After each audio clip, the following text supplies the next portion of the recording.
On this episode of Mom Sipping Sangria, it's hard to say, where is the time A for you? And second, like, when are you not on? I'm good. Let's do it.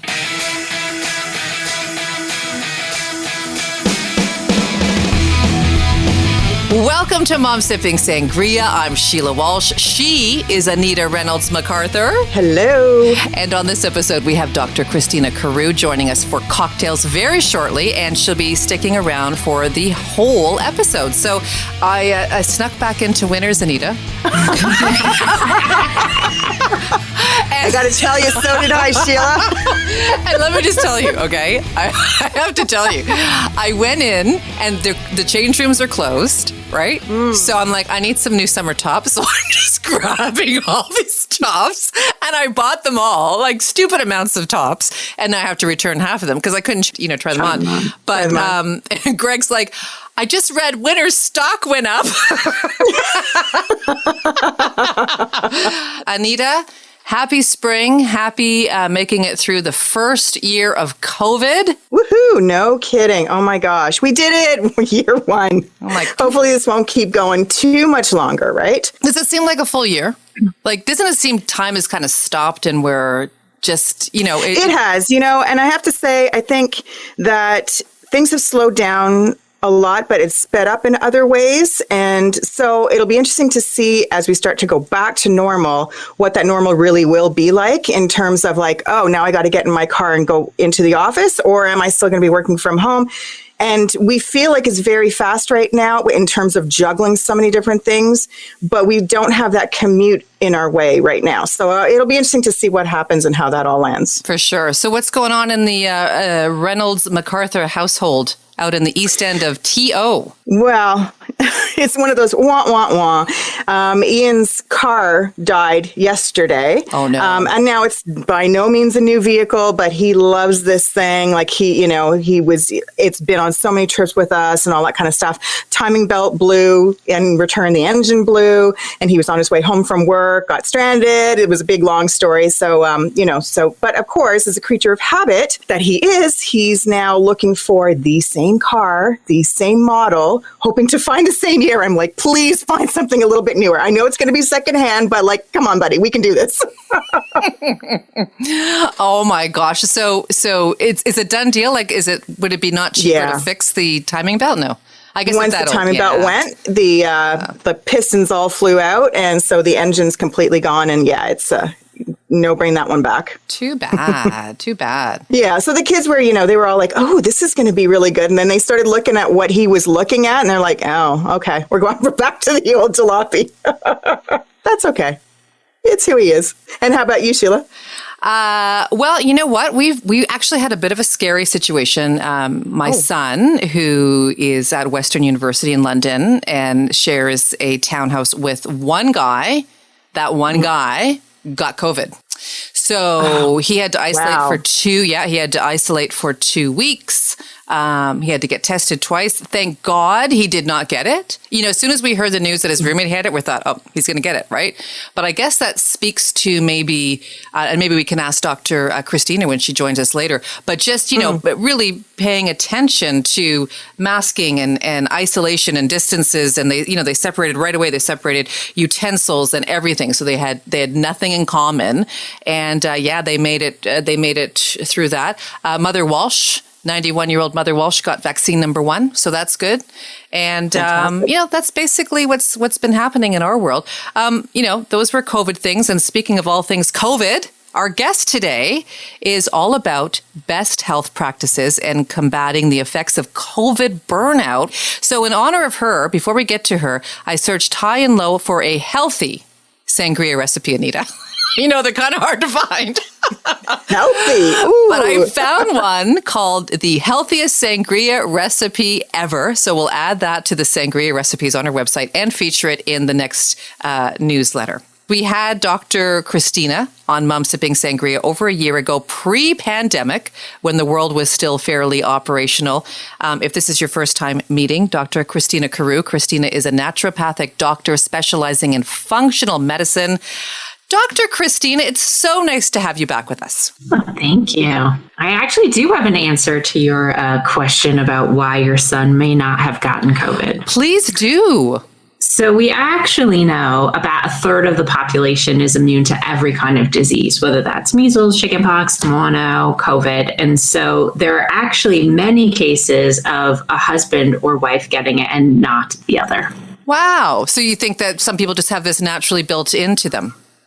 Yeah, some people have a natural immunity. There's some belief that COVID is a coronavirus. You've seen coronaviruses before. They've been in the population. They've been in past vaccinations. And so even if you haven't seen this coronavirus, you have some level of immunity from past coronaviruses. That is so cool. This is the kid who got everything weird as a kid, right? He got Kawasaki's, which doesn't even, you'd have to look that up, but he got that at age 7. And that was unheard of for, his age and his race. And that's why I said, as soon as his roommate got it, I'm like, oh, he's getting COVID. So that's really interesting to know. To know. Maybe he's found his zebra. Yeah. his thing that he's not sensitive to. Thank God. Now, he would still need to be ultra careful, though, right? Like, because could it have been a fluke, or does this kind of prove that he probably won't get it? I think a lot of the population has had it, even though we don't even recognize that we've had it yet. So we know that it's been in the population far longer than it's been on TV in the population. And so lots of people have different manifestations. So some people just get really tired, and some people get like the full-blown illness. And so hard to know, like he may have even already had something earlier and didn't even recognize it. But the friend may have had more symptoms and therefore had been the one that got tested and recognized it. Isn't that interesting? So tired? Yeah. Well, then I've had COVID for 20 years?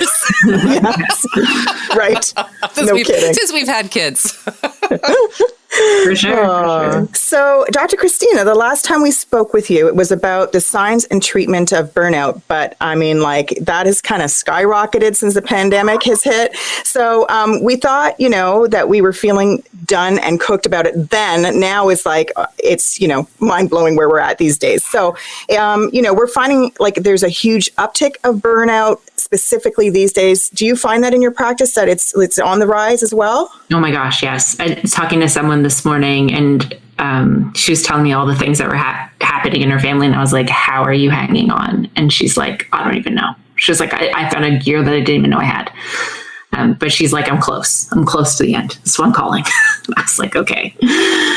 It's that overfunctioning piece, right? Because especially both of you and your listeners, you're moms, you're working, you're taking care of your kids and your husband and the dinners and the pets and the grocery shopping and all of the rules and what's happening and how are things changing and how are my colleagues doing and what's happening with my parents. And do you live all with of us? That is you're constantly with responsibility. And so it's hard to say in all of that, where is the time for you? And second, when are you not on? It's I think about it we're all in Toronto and driving around on the 401 and just never taking an exit. You're just I'm just driving. I'm just driving until I can't drive anymore. That's a great analogy. Your husband's car, right? Suddenly it just exploded. And it wasn't like a slow die where you're just oh, it's going to go any day. It was just bam, it just happened. Yeah. And I think that's what a lot of people are experiencing right now. Most women who have children have some level of burnout, unless they've been super fortunate and had, tons and tons of support and care and children that are amazing and always slept, which is, a rare one. There's a zebra out there for sure. But I think on top of that, we've now put this extraordinary circumstance that we never could have been prepared for. And so I think everyone has some level of burnout, and it's more about acknowledging it. So there are some people that are just completely avoiding it. So I've heard stories of family members who are completely checked out, and they just go do their work, carry on with their day, don't engage with their family, just need to cut everything off because it's too much. And then we have the other side where there's people that are kind of over delivering, trying to make it normal for everyone. But both of those people have some level of impact, and it's addressing how do we deal with that impact, and how do we even acknowledge that it exists, right? We can't ignore it. So I think for sure everyone has burnout. I think this just adds a whole nother layer. Maybe even our kids, like a lot of cases, right? There's so much they have to negotiate too. I think the kids are definitely going through their own form of burnout as well, trying to juggle everything, in their lives that they have. In terms of physical burnout symptoms, like what should people be looking out for? Yeah. So World Health Organization says it's like physical, mental, spiritual. It's like you just kind of like have given up on things. And so what does that look like in like practice? What do I see in patients? So I would definitely say I had like this onslaught of people who called me that their hair was falling out, like a ridiculous amount of people who were like, oh my God, my hair is falling out, or my eyebrows are falling out. And sometimes when we think about things like hair and eyebrows, we're like, well, why would that happen? It's like, it's not important for survival. So if your body is like, I am keeping Sheila and Anita going, hair is not important to your body. Heart is important to your body. Functioning, digestion is important to your body. It's like, for us, it seems super important, but for your body, it's like not high priority. So things like that. Lots of sleep disruptions, people waking up in the middle of the night, or people not being able to fall asleep or getting like really short periods of sleep. Lots of gastro stuff. So people are thinking that it's COVID because there's gastro symptoms associated with COVID, but it just kind of doesn't go away. And that might be bloating, gas, distension, weight gain, overeating, undereating, anxiety, low energy, low mood. A lot of it is like just that sort of that guilt of like even getting out of bed or not getting out of bed. And it kind of manifests differently depending on what your personality type is, right? Are you an avoider? Are you a doer? Are you just push on through? So it's a bit different for everyone. Actually, there's I'll send you a URL that you can post with this. There's a chart that I built that was like this burnout chart, and it's sort of in columns, like how deep am I in? And you can go through and like check off symptoms and be like, oh, there are some symptoms in the fourth column, right? So how bad is the burnout sort of affecting me, and what parts of my life is it affecting? Not just physically, but also mentally. Oh, that's great. I think probably a lot of people would love to see that. Just based on what you said, I'm like, yep. So I think it's a done deal that, COVID burnout is alive and well for sure with, I think, you too, Anita. And what about you? Oh, absolutely. What about you, Dr. Carew? I mean, people go to you, but are you feeling it as well? Oh, for sure. Yeah. For sure. I would say definitely even midway, like, people would call me and I'd be like, oh, you're just telling me the same symptoms I have. I was like, okay, great. Here are the things I'm doing for me. Maybe this will work for you. Because we're all human, right? We all have different levels of what we can take on and what we can slough off and how we deal with it. And I think the good news is like, even though the situation may not have changed dramatically, depending on where you live, the weather has changed. And that gives us like a whole new kind of space where we can either put people in our family outside or explore new things. Like we're not trapped. I don't know. I think everyone's like so tired of their house. They just want to move. It's true. No matter how big or small it is, right? It's funny, because I don't know about you guys, but I've always been a city gal, and thinking of moving in the country was never something on my list. And now I'm like, I want to move to the country and just be out of the craziness.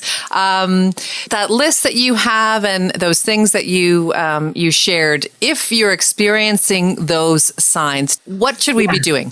Yeah, I think a lot of sort of where the burnout piece comes from is this strive for perfectionism. So we're like, oh, I need to be the mom who's making the sourdough bread and posting it on Instagram. And I need to make sure my kids have 4 clean masks with them when they go to school.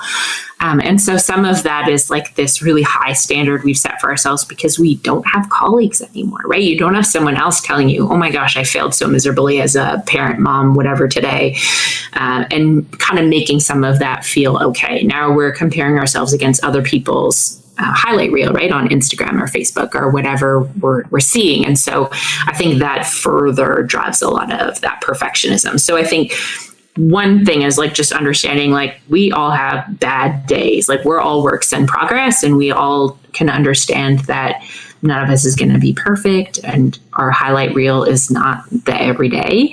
And so acknowledging that, like perfect is just off the table. Getting it done is like what we're looking for right now. Amongst that, I think there's kind of like some things that I think is like really important. So creating like a non-negotiable. So I always tell patients, like, create something that's like, you will not do without this. So for some people, it might be their 1 hour exercise. It might be taking their bath. It might be making sure they go to bed on time or their sleep is not interrupted. It might be making sure that you get lunch every day, even though it's super hard. So there's like a non-negotiable piece in your life. So for me, sleep is the big one. Like, I will definitely trade anything, but when I start trading my sleep, I notice that like everything kind of gets a lot worse.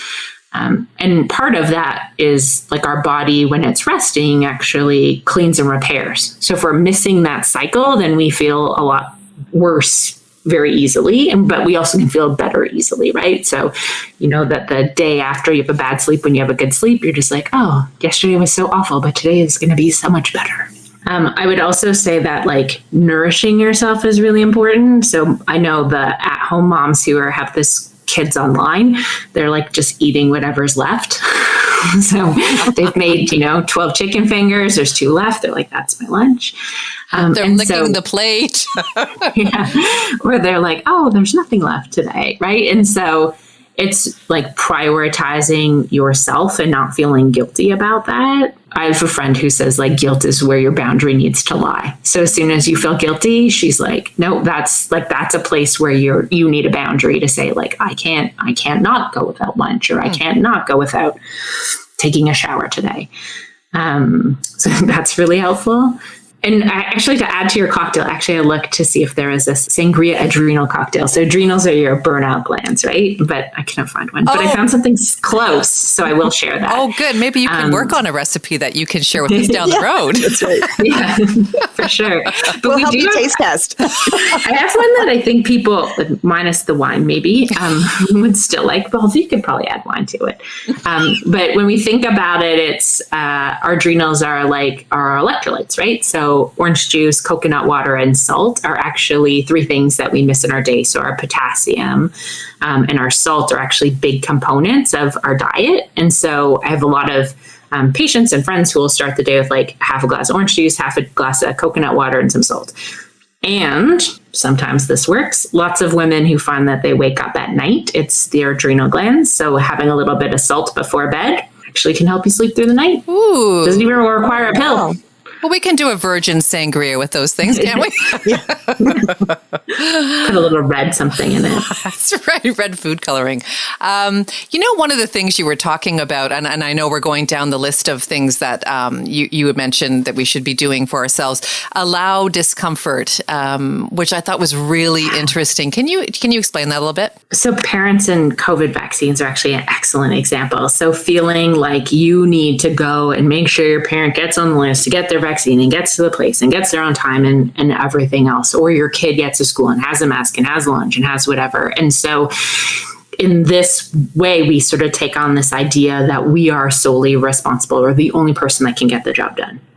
And for sure, sometimes there's going to be fails along the way, but a big part of getting yourself out of burnout is being able to give someone else the space to make mistakes.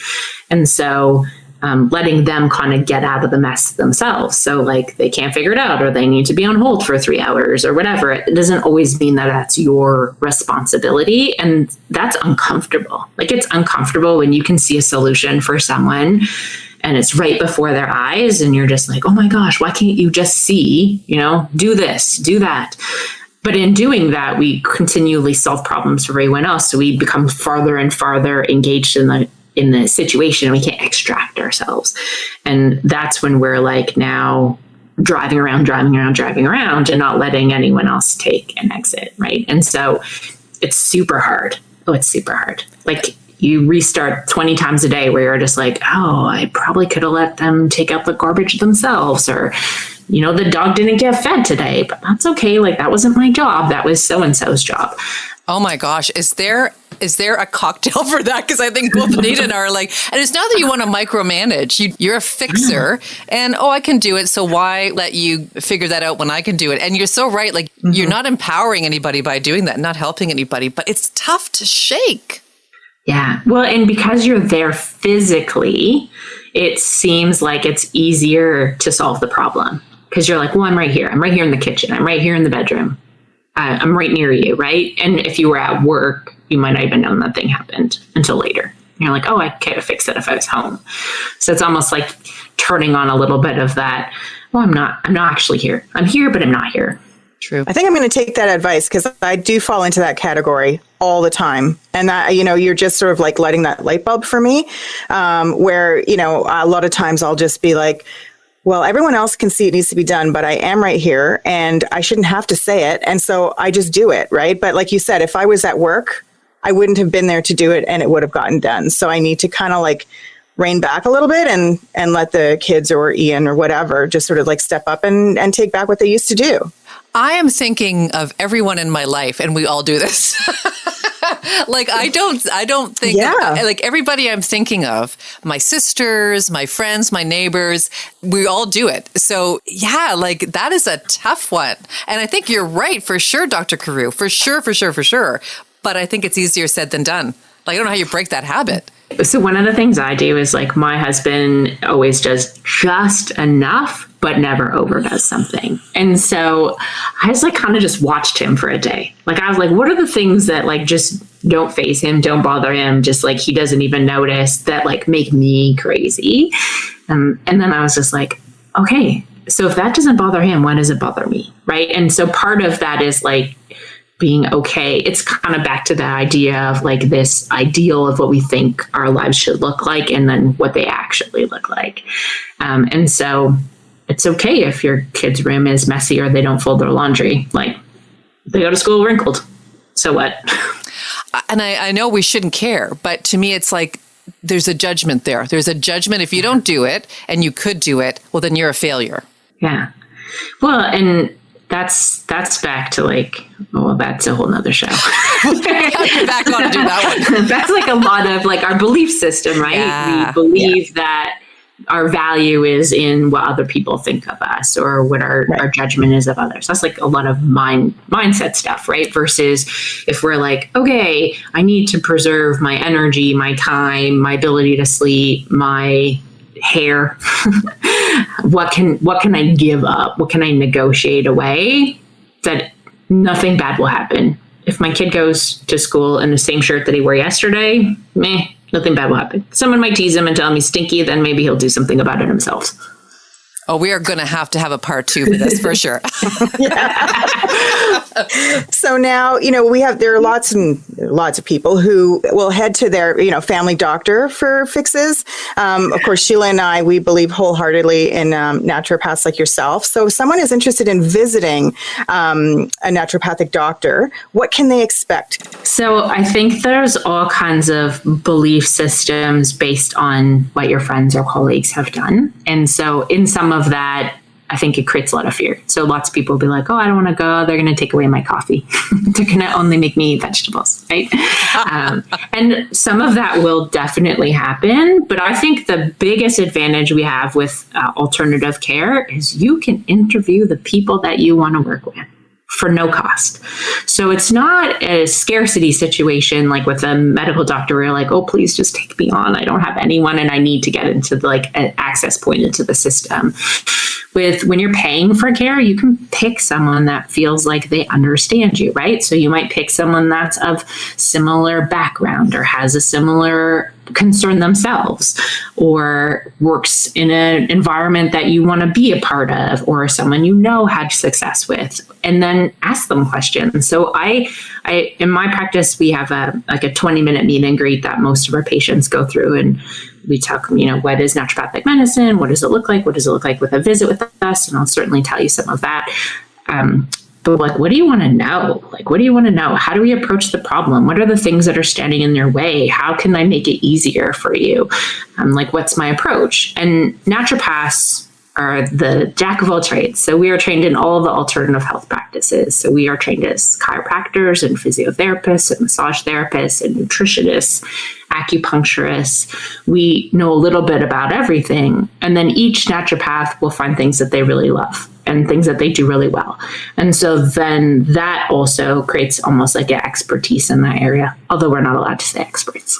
And so if, for instance, you had something going on with your kid, you're probably not going to go to the same person that you would see about your hormones. May not be the same person, right? You want the best person for the job that you need done. So you're not going to take your broken down car to the Lamborghini depot and hope that they can put it back together, because you're like wrong person for the wrong job. And so I think that's one of the pieces that we don't always understand, is that there are differences, right? There's family doctors who are great with kids, and there's family doctors who aren't. There's family doctors who are great with old people, and there's family doctors who aren't. And while we're all trained to service all those populations, I would say that's one of the biggest mistakes that people make, is they don't actually ask someone, like, is this something that you're comfortable with? Am I a good fit for you? Is this what you would want to treat? How are you going to treat me as a patient? How do I communicate with you? What are the things that are important?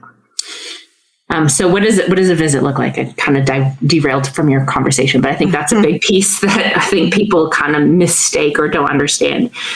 So naturopaths in Ontario, different in every province, work in a capacity where we are considered doctors by the government. We work as an alternative health practice. So we don't fall under OHIP, but often fall under people's benefits plans. And the benefits plan, depending on the provider, can be charged directly, or you submit back yourself. A visit typically in our office is quite a bit longer. So my first visit in my office is about 90 minutes. And in that 90 minutes, we talk about all the struggles that you have in your day, the things that are great, the things that aren't great. And a lot of it is looking, in my practice, the way I treat it is like I'm looking for things that might be abnormal. So it seems normal to you, but it's not abnormal. So a good example is I had a woman who brought in her baby, and she said, I'm bringing my baby because it poops every day. And I was like, okay, is there something unusual about the poop? And she's like, no. I was like, well, how often do you poop? And she says, once a week. And I was like, so maybe this appointment is about you. And she's like, what? Kidding. And I was like, oh, like it's actually normal to like poop every day. And she's like, I had no idea. And so sometimes those types of things come out in the conversation because it's something you've always dealt with that you just didn't know. And then from there, it's a collection of what works best for you. So for some people, it's, I want to do everything with diet. I want to do everything with supplements. I want to just do things with exercise. I want to try acupuncture. I want to know who else I should see or what else I should do. And the way that I treat it is it's a conversation. It's never like, I know better than you. It's like, you know your body. I know the science and the medicine. How do we match those together to come up with the perfect solution? Sounds great. Like, why isn't everybody going to a naturopathic doctor? I think there's a lot of like disbelief, right? Or like, oh, it's not grounded in science. In fact, like most of it is science-based. That's where it all came from. Even things like aspirin was actually a herb. It's like lots of things come from that area where we don't always acknowledge it. And when you're, so you, and I know you said you can't be expert, but like you're specializing in functional medicine. So is that like a vast array of everything that you just spoke about, or is there something more to that? Yeah. What do I do? What do you do, Dr. Carew? Functional medicine. So naturopaths, there's a whole range. So not only is there different things that we do, but there's different tools that we use. And so as a functional medicine practitioner, you kind of lean more on integrative medicine. So what do we get best from the Western medicine world, traditional medicine world, and what do we get best from the plant and vitamin world, and how do we marry that together? So in my practice, for instance, if you come in, I'll say, here's what your medical doctor might do in this situation. Here's what we might do with herbs. Here's what we might do with nutrients or vitamins or diet. So I want to explain not only what are all the options, but then what are we actually trying to do? Well, we're trying to actually make A go to B. And this is where the problem is. So your problem is not that you have constipation, it's that your intestines aren't moving things through very well, or you're not digesting very well. And so we're trying to figure out what's the problem that's created the symptom that you have. So why is your hair falling out? Or why are you gaining weight? Or why are you having hot flashes? Okay, so it's the why. Do people feel like they're cheating on their doctor if they come and see a naturopathic doctor? Yeah. I think it depends. Like, I certainly have doctors that do send me lovely letters that say, like, you are a piece of X, or this isn't true. Really? Wow. Yeah. Others that will say, like, if you keep seeing your naturopath, I won't treat you. But then I also have the other type. So I actually have a number of family doctors that come see me as patients who said, I don't really know what's wrong. And then when I tell them, they're like, oh my gosh, I've seen this a million times. I didn't know what it was. And I think it's just because different people have different areas of expertise. So I see lots of zebras. I see people like your son. I see lots of people with like a lot of gut health stuff in our traditional system, and 7 to 8 minutes doesn't give you enough insight into that. That's a much longer kind of process. I see lots of people with stress and burnout, and I think it's just something that we just don't know what to do with. There's not really a pill to help someone. And so I try to do a lot of the stuff that I don't think the traditional system does very well, and do that in complement. So I work really closely. I actually work with a nurse practitioner in my office. So we do a lot of integrated things together, and there's stuff that she does really well, and there's stuff that I do really well, and we try to blend that together. Fantastic. Okay, so if we can summarize things a little bit, we should be setting boundaries, focusing on self-care, making sure we're getting the correct nourishment, allowing for discomfort, getting lots of sleep. Are we missing anything? Yeah, I would say also just like the self-care piece, like I think people always think of it as it has to be this, like, you must be an hour away at the spa, and like self-care is this vision of what we have, but it literally just might be like you lock the bathroom door and spend 5 extra minutes in there, right? Like it's where can I fit a little bit of space for myself in this really busy day where I don't have a lot of space, like physical space even, right? Where you're not with someone else. And my patient this morning was like, oh, I actually figured out that if I got up a half an hour before everyone else, I set the agenda for the day. And so no one else's needs were before mine. And she's like, that half an hour made a huge difference in how I approached everything. So it's like finding the thing that works for you. Well, one of the things that I think is so amazing with a doctor like yourself as a naturopathic doctor, and the way that it was explained to me, for those who might be interested in looking down that avenue, is like a family doctor will try and put a Band-Aid on something, but a naturopathic doctor will try and find the solution, like you said, that get to the root cause of it. And I think that that's just phenomenal. I've said this before and I'll say it again. The work that you guys do is so valued and so amazing. And thank you for being there and for doing it. So, well, we could go on and on on this topic and on and on. But what we will do is we will put Dr. Christina's information up on our website, momsippingsangria.com. And if you want to sign up for our newsletter, it will be delivered right to your inbox. And so you'll make sure to get it. You don't even have to go to momsippingsangria.com. It will come to you. Contactless, socially distanced for sure. We will be right back with Naturopathic Dr. Christina Carew.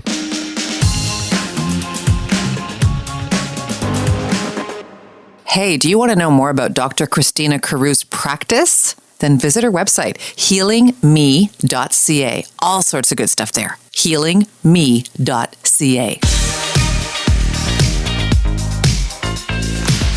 It's time for Fave Finds and raise a glass or take a pass. Let's start there. Toasting our sangria to someone or something great, or perhaps we toss a sangria over one's head for something not so great. Dr. Christina, guests first. So is there someone or something that you would like to raise a healthy sangria to?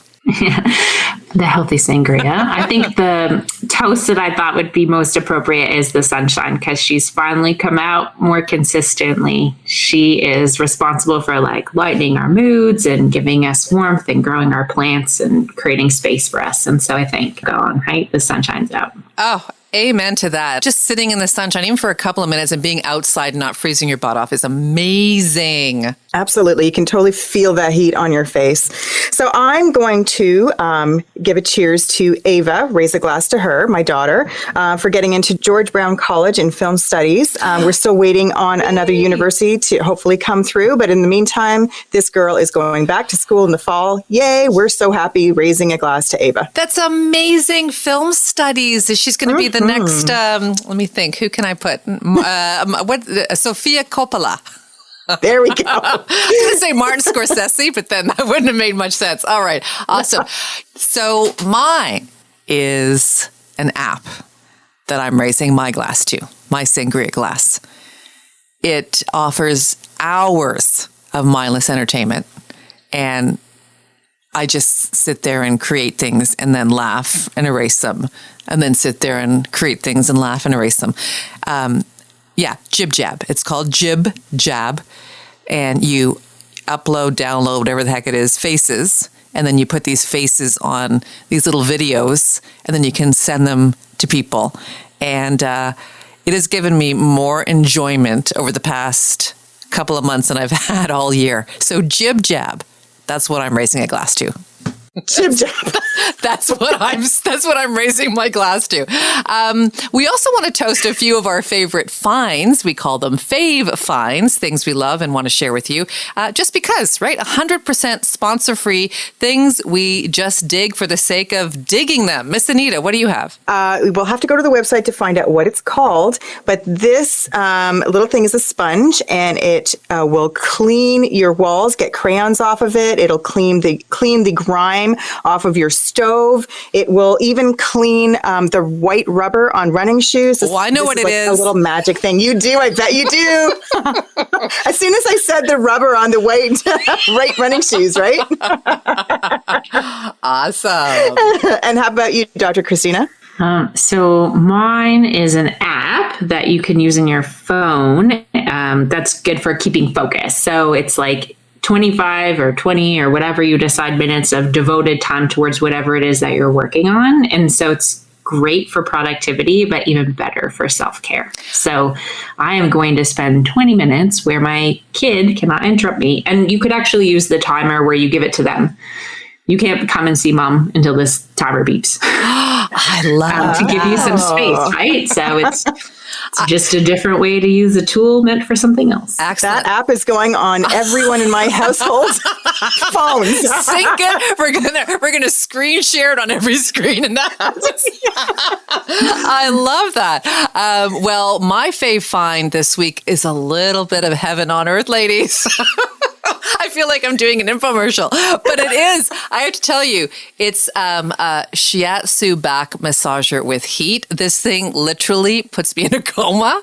The family will talk to me, and no one's listening. So we'll put that up on our website as well. So you can find our fave finds on momssipping.sangria.com. We'll also put them in our newsletter. So again, head on over to the website, and we raise a glass to all those people, places, and things, and of course to you as well. Cheers. Cheers. Well, we've come to the part of the show which we call the Sangria Chronicles, featuring good news stories only that will warm your heart. It could be the sangria, but most likely it's going to be the story. Anita, you have a good news story for us this time, yes? I do. And it's actually extremely local. We have a real life Spider-Man that lives in our neighborhood. He's been awesome throughout the entire pandemic up to this point.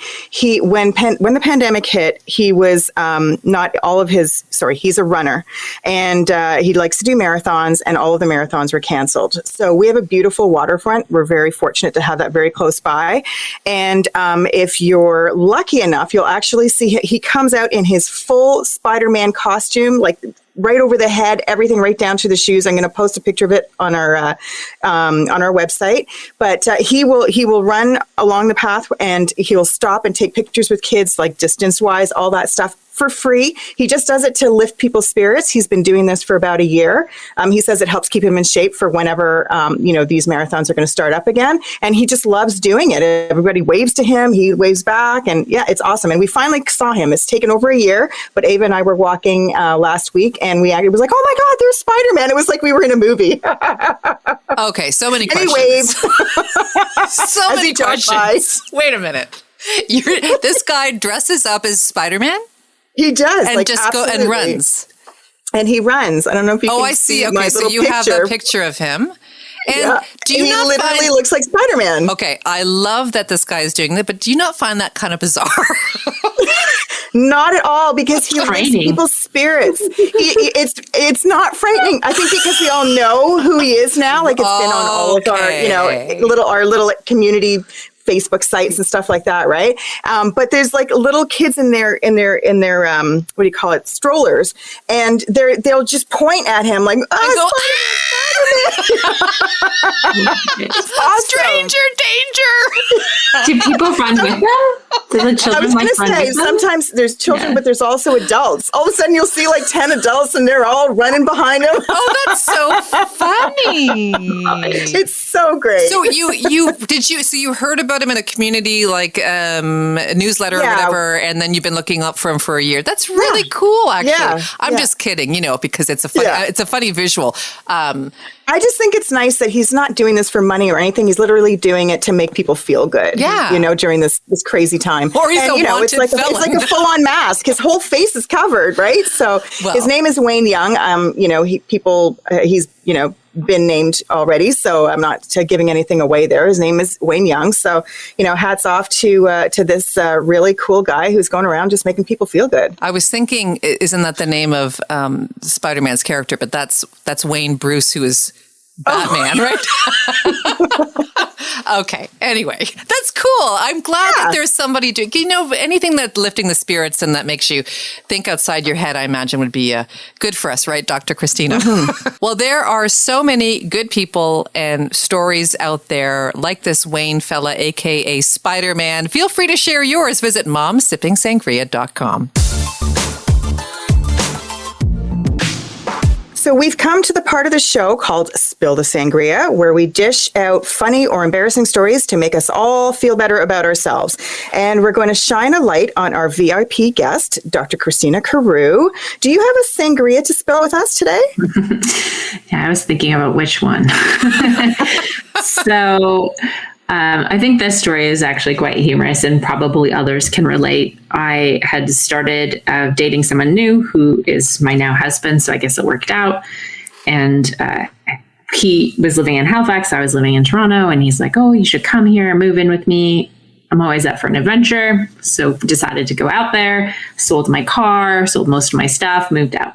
He had a standard, and I knew that it was a standard before I left. So I took 2 standard driving lessons. I thought I was ready for everything. I don't know if you've ever been to Halifax, but it's a very hilly environment. It's very hilly. Similar to like San Francisco. I didn't really know that. I'd been there one time before when I met him. Didn't really know too much about it. And I didn't know anything about driving a standard car on a hill. And so my boyfriend at the time, he is in the military, sent to sea in the Navy. I have this car and we live on a hill, and the only way to our house is both up and down a hill. So I'm like, all right, I'm going to figure this out. So I have this amazing path I can get to work. It's a gradual down slope. I only know how to take this one hill back. Everything's perfect. And then one day I have to go in a different direction. So I happened to turn the corner, which I now learn is the steepest hill in Halifax, in a standard car, and stall in front of a bus. Uh-oh. And so there was no wisdom. There's no one you 911 call in this situation. There's no one else in the car. And I don't know how I did it, but somehow I did not roll into the bus. I drove up the hill. My house was literally half a block away. I parked the car and never touched it again. And threw the keys at your husband and sent you to it. Oh my God, that's so funny. I drove a standard for years, and I totally feel you. And remember the bunny hopping? Hop, hop, hop, hop, hop while you're trying to start. I was convinced that the car hated me. I was like, no, it stalls all the time. All these things happen. I think in hindsight, I probably had no idea. Oh my God, that would have been terrifying. Your 4th time in. I actually almost broke up with Greg one time because of standard driving. But anyway, that's another story for another time. Yeah. You are a very good sport, Dr. Christina. We want to thank Christina Carew for being our guest this time. Dr. Christina is a naturopath doctor who specializes in functional medicine. She wants to help you help yourself. So you can find her at healingme.ca. And of course, we're going to put that up on our website. Thanks for letting us hang out with you. And before we go, we will leave you to sip on this question. Anita, you have a question for us this time to ponder. Okay, to ponder. Well, I got to ponder which question I'm going to choose. Okay. I'm going to choose this one over here. When was the last time you made time for you? How appropriate is this question? Dr. Carew, go ahead. You can answer that. Do you have when's the last time that you made time for you?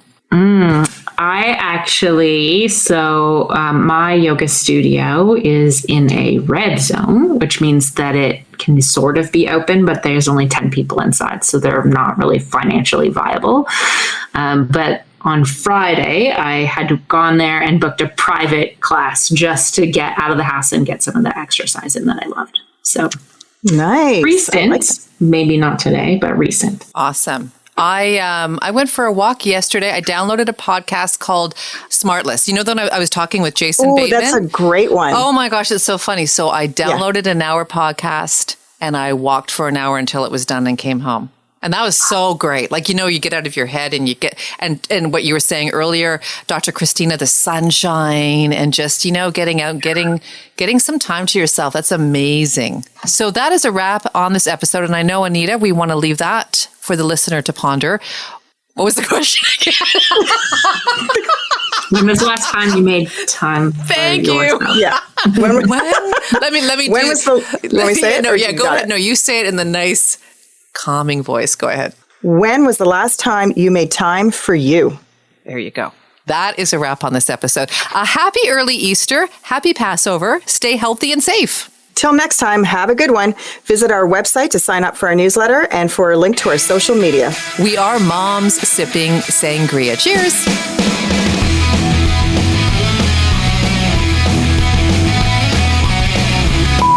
And on this episode... Oh, what are you doing?